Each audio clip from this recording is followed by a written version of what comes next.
we've got some metal bars and some cut pieces from those metal bars, 1/2 inch thick here, and one next to it is 1/4 inch thick, 1 inch wide both, and some of the pieces cut up here. Digital tachometer here that we're going to measure the speed of this DC motor here, and we've got a couple of meters. And here I've got a battery box that's got 4 small ATV batteries in them, and right here is the box the motor came in, showing its specifications. It's designed, it is a DC motor. It's designed to operate at 24 volts, 3000 RPM, and delivers about 1/3 horsepower at that speed.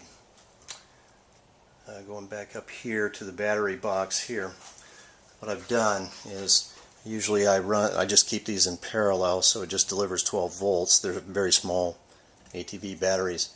But right now I've got the back one and the front one connected in series, so I can get 24 volts to run this particular motor at its designated power input. So let's get started here. One final piece to the puzzle that makes this quite unique, and it's what my friend has termed the Stargate, and it looks like this. Pretty simple, huh? All it is it's 1/8 inch aluminum here and here, plates cut in this shape, and these are thick plastic spacers and brass screws to hold it all together. That's it. It's actually a retainer. The inside diameter here is exactly relative to the diameter of the casing of the motor. Okay, first of all, we'll show you how it runs with its design power input. And on the meter, the voltmeter right now, you can see that it's 25.19 volts. 0 amps right now because we haven't started the motor. We just haven't made the connection, but I will do that and show you what that draws.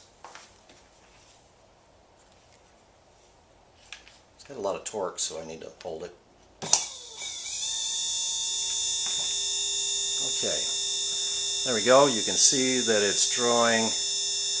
Okay, what's it drawing? It's drawing 0.598. It's dropping down because these batteries are really pulling down. They're not very charged, but usually it's about 0.6 amps. It's running at, let's take a look here, see if you can, I don't know if you can see this. I may have to adjust this a little bit. 3,300, I don't know if that shows up, 3,374 RPM. Now what we're going to do is change it back to 12 volts and see if we can reach the motor's full potential, 3,000 RPM, using 12 volts and far less input power regarding watts. The Stargate, and it simply slips on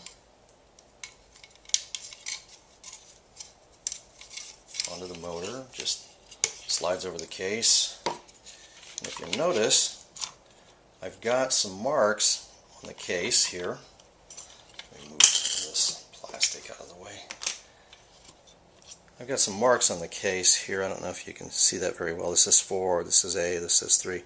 It's in correlation to what we're going to add inside these slots. But the casing of this DC motor is about 1/8 of an inch thick.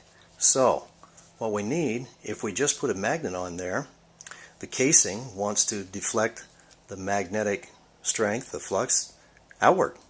And we don't want that. We want it to go inward into the case. So what we do is we come in with a 1/4 of an inch backer, which is heavier than the 1/8 inch, and forces it to reflect inside to those north and south pole magnets on the stator. Now in the retainer I put 2 neos and 1/4 inch bar steel in each of the large positions, and just one of the small ones in each of the little narrow slot positions. Let's see what it does.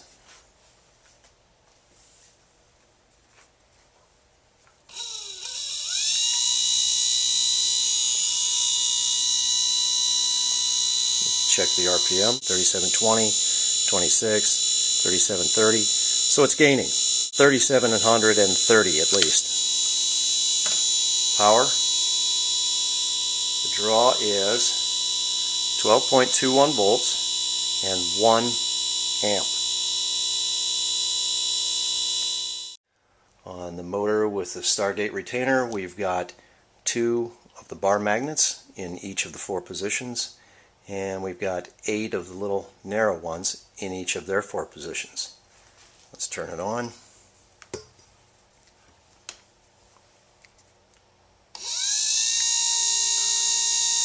see what the RPM is.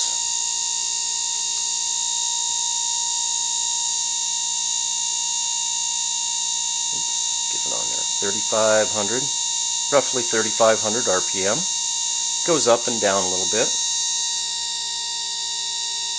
It's drawing 12.34 volts at 1 amp.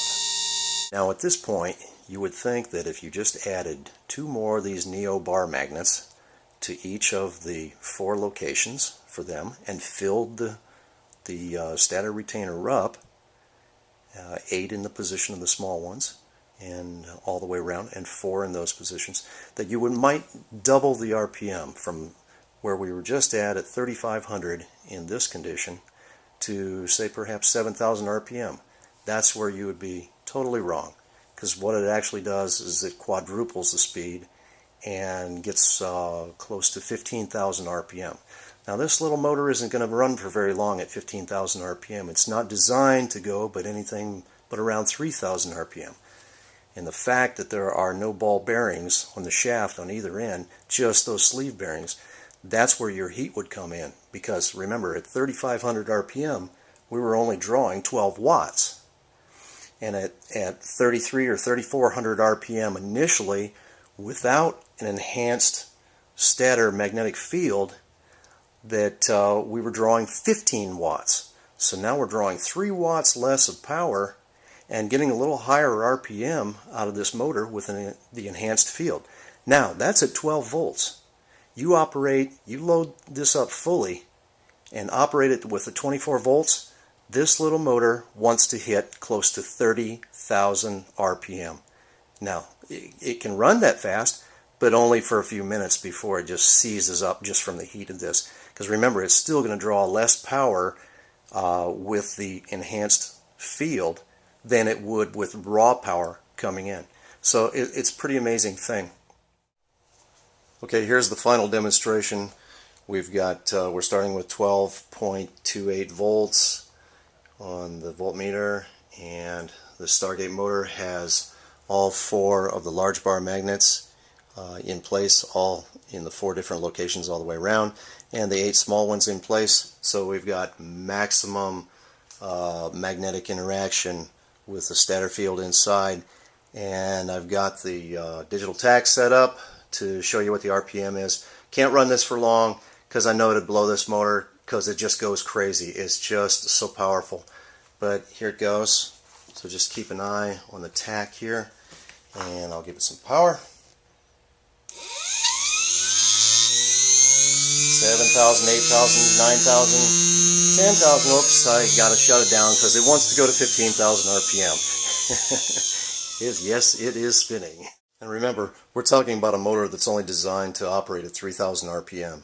So to have all this less power input and get this kind of output out of it by just enhancing the magnetic field, truly a Stargate operation.